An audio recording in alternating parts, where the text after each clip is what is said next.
Hello friends, welcome back once again to my channel. This is the video for the CAPM beginners where I'll talk about how to handle media or file uploading features through CAPM service.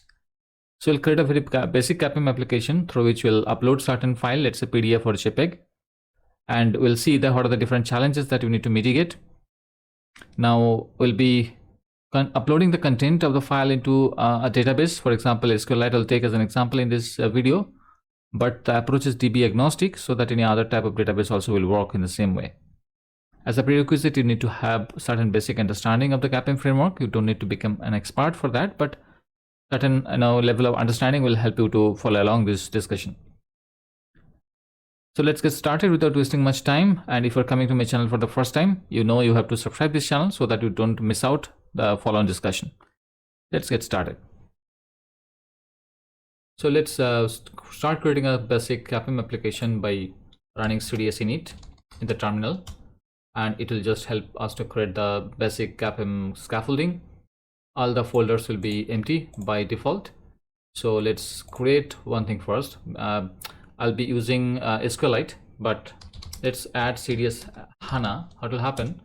It will actually add one section over here called cds records db HANA. Let's change HANA to SQLite, because I'll not be using HANA actually. So SQLite I'll be using as a demo. So let's get it saved.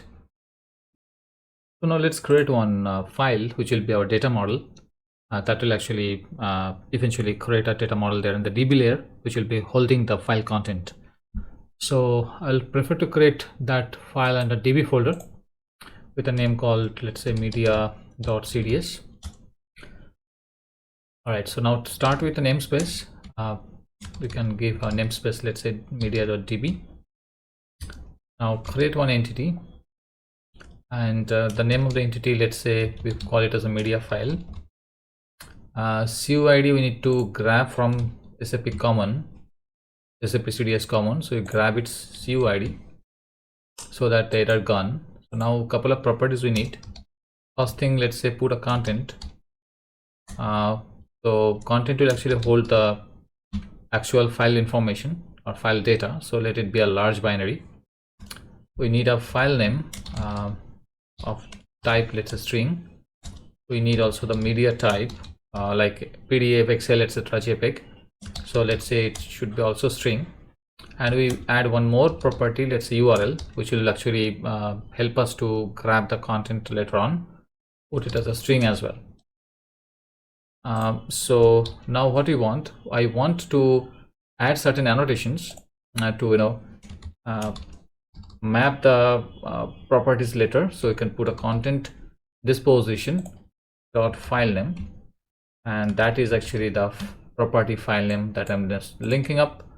Let's also add the media type over here. That is the media type property. And now for the media type, we need to put is media type, and let's say put it as true. All right, so that way the modeling part is over. So let's save this one. So let's build our service endpoint, because the data model is ready. For that, we'll go to service folder, create a new file called media service.cds. okay, so here we'll be bringing that schema, or rather the media.cds, from the database folder by using this you can put it like that .db media cds. Then you can put simple media namespace .db. We can create an alias of this, let's say call it as a db only. Create a service name called media file, and we can do an implementation, okay, at the rate, you can call it as a path as called media, right? So now I can expose this one, entity projection, and the name is called, let's say, media file. And what we'll do, we can change it with db.media file, correct? So that way it is given. So media will be a path of our service endpoint. So let's save this one, and we can trigger cds watch command. So it will basically start the server, and it is available in 4004. So let's check this out. I think it is available in 4004. So you see the media is what? So if you click on metadata, it's a v4 service. If you go to media file, what you can expect? It is giving an SQLite error simply because we created the data model, but not yet deployed to backend CDS, backend SQL, right? That we have just connected or linked to our application.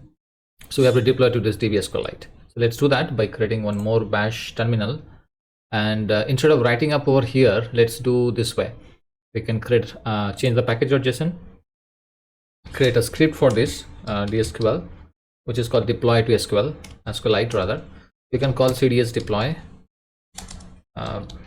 to SQLite, and the name is db.sqlite, correct? So that's what we want. So now this is, we have already in a new terminal. So let's run npm run dsql. It is supposed to deploy successfully if everything goes fine. Yeah, successfully deployed to DSQLite. We can click on this DSQLite and you can see this MediaDB is already created and ID generated. Rest of the files, whatever you added manually to this media.cds, the same thing now is reflecting. So if I go back to our browser and if I refresh it, no more the error comes and it's showing entity, the array content is 0, obviously because this table doesn't contain any data. So now we'll be testing by uploading some file over there. Let's do that. Now to test it, I'll basically not create any front-end part. I'll be using a simple HTTP file over here, and I'm planning to deploy, or rather I would say the upload this file called invoice. Okay, this is a dummy invoice. So this is the PDF file that I want to store it in my backend SQLite through this CAPM service. So let's create a file called test.http. So let's create host as localhost, port as 4004, and protocol as HTTP. So sorry, what happened? Yeah. So now let's do a post operation to upload invoice PDF, right? So this is what we are going to upload it. So let's write for post. All right, so now post will need an URL for this. So what we'll do, we will add the protocol,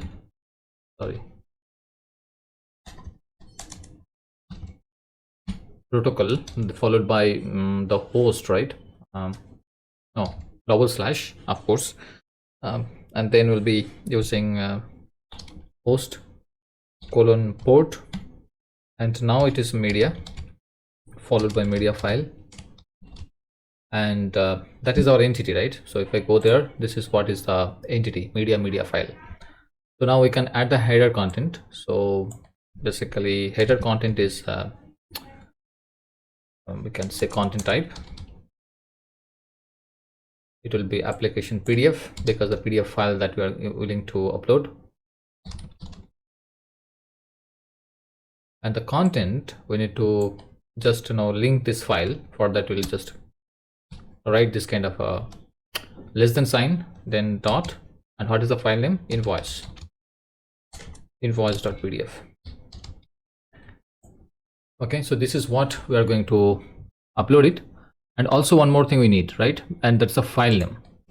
So let's create called slug as a parameter, the header, and we can call it as invoice dot PDF. So this is our file name. All right, so if I just try posting this, because my CAP server is up and running already, correct? It is already running. So if I do a post request, what will happen? Let's see. Oh, actually the problem is I have put 2 colon. So let's rerun once again. So now the error comes a different error. It says like no payload URL is available for resource kind entity and MIME type application PDF. What happened? The problem is the CAP server by default offers a v4 as a service version. As an OData version becomes v4 that we have just seen, right? If I just click the metadata, you will see this version is v4. Okay, and that's why this cannot accept a simple post call as a bare bone with a file content. It doesn't accept this way. What we have to do, we have to give a post call kind of to create one entry, empty or blank kind of a content, and then we have to make a put call. Put means just to update the content with the file information or file details. So these two successive calls, it will accept to to upload the file content to the backend database. So this is what it's supposed to do. So now the thing is, before we go into that model, we'll still make it work this way only. And for that, the workaround is we can do a downporting from v4 to v2. Once we do a downport, then this same post call, it will work. So before we go to the actual solution, let's also understand how we can downport from v4 to v2. And if we perform this post request, what's the outcome? That will be interesting, I guess. Let's do that. To downport back to v2 model, we have to use this kind of an npm middleware. Specific, I'll be using 1.6.2 only because I found certain problems happening with the latest version, but this version will work for us. Okay, so let's copy this one and run this in our bash terminal. Currently, if you just go to package.json, you don't see this kind of a dependency, right? It doesn't have any OData proxy adapter. So let's paste this one, specifically installing this 1.6.2, and it will install and update our package.json. Looks like this installation is complete and my dependencies is updated with the specific version. So, but if I just still run, it doesn't work because this particular adapter proxy, we have to use it in our application somehow. So to use this middleware, we'll be creating one file under the service folder called server.js. The file name should be server, okay, make sure. And then we'll be using this OData. For that, we will be creating called constant proxy.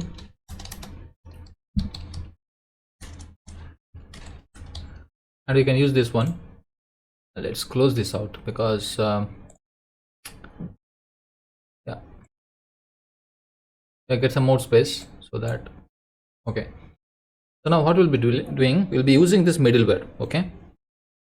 So let's bring CDS also.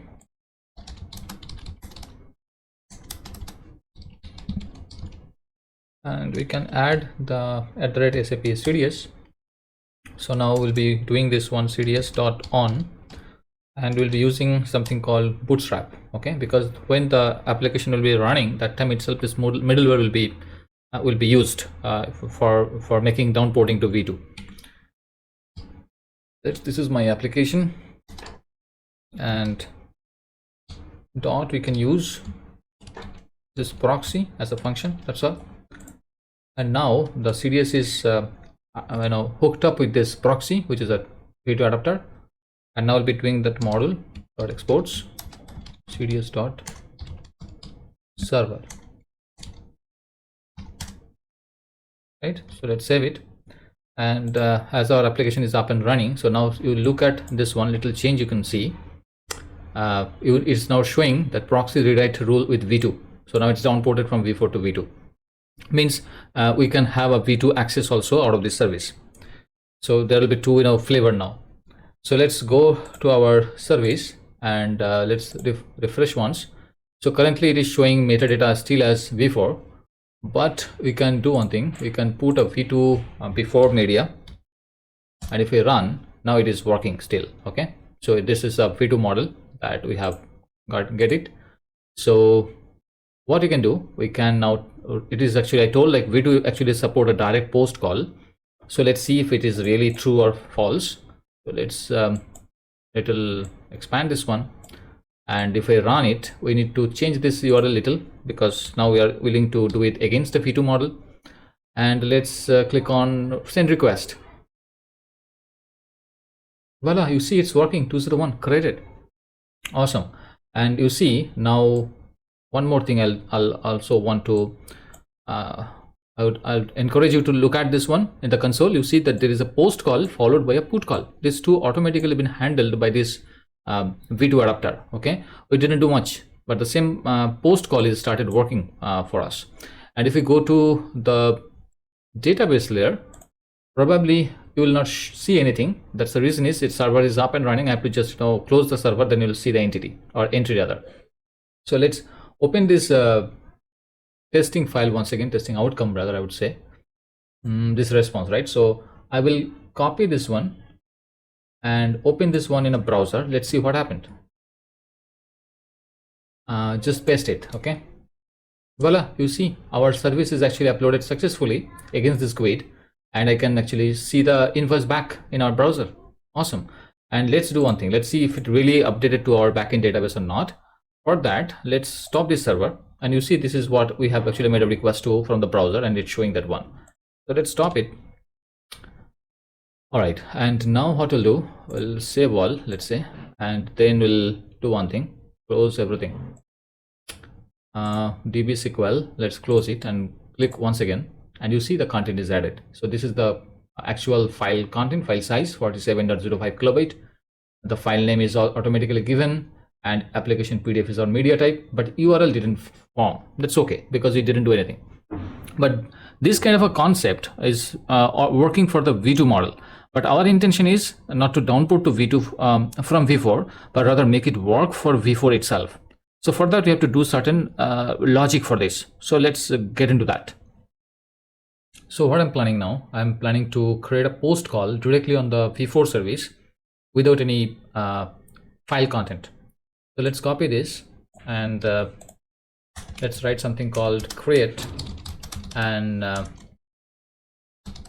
empty object using post call on V4 service. Correct? So let's paste it. Remove this V2 part over here, and I also don't need the PDF. It's a empty JSON. I don't need slug content. I also don't need this file. It will be a simple empty payload. So with this, I'll be now performing on our V4 service. So let's see what actually so far we have. We basically click on the media file, and the media file is showing the last updated content. So now I'll just go over here and click on this post request. Let's see what happens on the V4 service. It's still creating without any problem, right? So if I just go there and click on refresh, voila, you see the new item created. This is our automatically COID part, right? The universal ID automatically generated, and all the object content attributes becomes null, no data. So now we need a kind of a custom handler to fill these values, all right, as a put call or update call. So let's do that now. So what now my planning is, I'll just make a put call on the same ID, all right, and then but this time I'll be updating the or rather uploading the PDF content, all right. So now in this case, what we're going to do is to create some custom handler, okay, to fill up the different properties. So to do that, I'll just click a new file, create a new file under service folder, and I'll give the name is like media-service.js. So that way it will automatically spin up during the bootstrapping. This file will be so this file will be considered. And now what we need, the need is we need the CDS. Just put a record and then add @cap CDS, because this CDS will be using for extracting the data against this ID, okay. And we need also the streaming, because we have to update the content with the stream object. So that's why we need also stream. And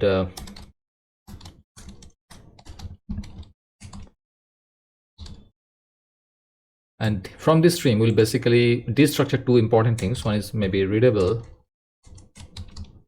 and other is the pass-through. Okay, these two things will be I'll be just extracting.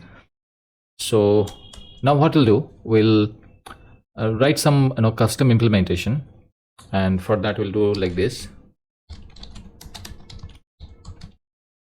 So for this service implementation, we'll implement, and in a callback function we'll write our custom logic.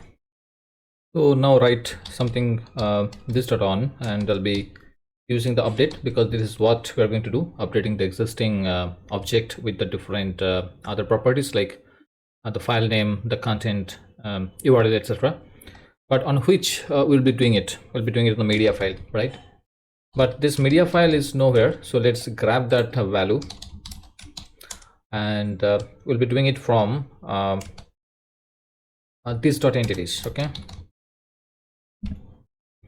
so what we'll do, we'll write media file from our entity list, and now we'll having this media file, and then write some arrow function, request and next.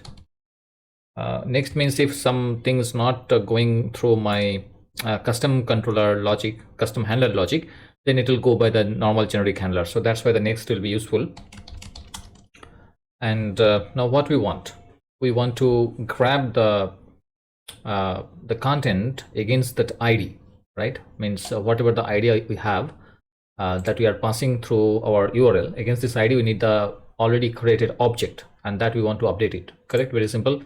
So that means we need a CDS handler for that. We already have a CDS, so we'll be using CDS.connect.to, and that we want to connect to our database, and that means go to package.json, and this is what we want, right? So let's write as db, and obviously we need this one, I'm calling it as a db, and we'll put it as an await because it will return a promise. So we'll be put it as an async function, async await for the JavaScript.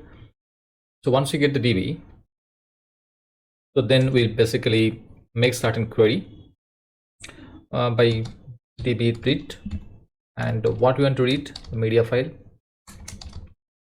This is the entity, and with which we'll make an query with the ID. So we need the ID right now. So before we write, let's put ID, and this ID will get it from request.data.id, because this ID should be capital, as this ID will be generated all the way from the CUID that we mentioned in the media.cds. So let's put ID, and once we read it, that is basically giving me the object, empty object, right? So let's put it as an call it as an object, and obviously put await. So that way the object I have written. Now if the object is null, means no data found, then we'll be doing a request.reject. You can say no data found, correct, and we can just go for return. And otherwise, if this is not the case, that means now the object we have in our logic, and with this object we can put file name. I think property name was file capital N. So this is the file name that we need to update it. But before this, one thing we want to ensure that the URL contains the content. Okay, so not for all URL, but when the URL contains the content, then only we'll be using it. So that URL we can grab it from request.request.path. Okay, so from that we'll get this URL, and we can put it as URL, and then the enter bunch will be putting under a if condition, or if block rather. So let's put this enter bunch of codes under this section, and we want to see that URL dot includes content. Okay, so then only we'll be performing this action. I think this is clear to you. Now the file name we need to update with request.headers, right? So that header will contain the slug value, right? So slug we are passing, as you can very well remember or recall. So the slug is contains our invoice.pdf file name. So let's fill it with this, and also let's update the media type, as we are handling things our own. So let's fill this as well. And how to do that? But this time it will be request.headers, but it is a content type. Okay, content hyphen type, but this way we cannot put the value, so we have to do this way, kind of with an array quotation. Yeah, so that way the content type will be picked from this header, and the same thing will be updated in the media type. What next? The URL. So object.url, this is not mandatory, this object.url component, but let's have it also updated along with media file. Oh sorry, it will be media file, and then you want to update with the ID, right? So that's, I'm going for a literal, and it is with the ID, because this ID we just grab it from here. Okay, and once you get the ID followed by content is what the URL will be, because by this way the object will be downloaded. Okay, this URL path. So file name is there, media type is there, URL is there. Now the main thing is the content, which is a large binary. So for that we need one more thing, that is called a streaming. So this stream is basically a new constructor of pass-through. that we already grab it from this stream middleware. So this is just another variable or constant, I would say rather. So once we have this, we'll create one more variable or constant called array, an empty array, because this is something, when the file is loaded, is all going by a chunk of information or chunk of data will be handled. So this chunk of information will be passing into this array. So for that we need this stream.on function, and we'll say like when its data is available, then we will do this, and it will be containing the chunk of data, let's say. So simple thing, the chunks, whatever the array we have, dot push, and we'll be passing this corresponding chunk information. That's all. And once the data is complete, means stream is end, so then we have to just update the object.content property. So that means again stream.on, but this time it is on end of the stream data, and then we'll be doing the rest of the thing, and that is we'll be just getting object.content, which will be updated, not connect. But how to update it? I'll be using a buffer for that concat with the array, whatever the arrays we have the data, so everything will be concated, and then we'll be converting to string, but that time it will be converting to base 64. Okay, so that way the content will be put into the object.content property. So now the object is almost ready, so let's update the object, and for that we'll be using db.update. But again, the entity is media file, so that is what we are going to update against the id, that id we selected, and with this object, right? So that way things are updated, but make sure you put it as a await, because it's kind of a promise, so obviously you have to make sure this is async, correct? Once we do this, then but this stream to actually trigger, we have to pass request.data.content, not content, content.pipe, and you have to pass this stream object. Okay, so that way, sorry, I don't know what's happening. Okay, that way the request is getting passed to, and let's do this way. If the URL doesn't, okay, concludes, not includes. If the URL doesn't contain include, then we just put the else part, and that time we'll just call the next function, so that the generic handler will be automatically in place. So that's how the logic let's we have written. So let's save it, and the purpose is now to test it, right? So we'll do testing. You can do it from Postman also, or we can do it from the same HTTP file that the way we have created. And yeah, let's do both ways. So let's first with the put call over here, and let's see what happens. It may work, may not work. Let's see. If I click on that, yeah, 204 no content makes sense, because the put call doesn't return any any content information, a payload response. It is just gives a 204. But now if I just refresh it, voila, you now see that things are all updated in our database. And if I try to create once more and do it again, let's see what happens. So what I want to do, let's make a post call once again.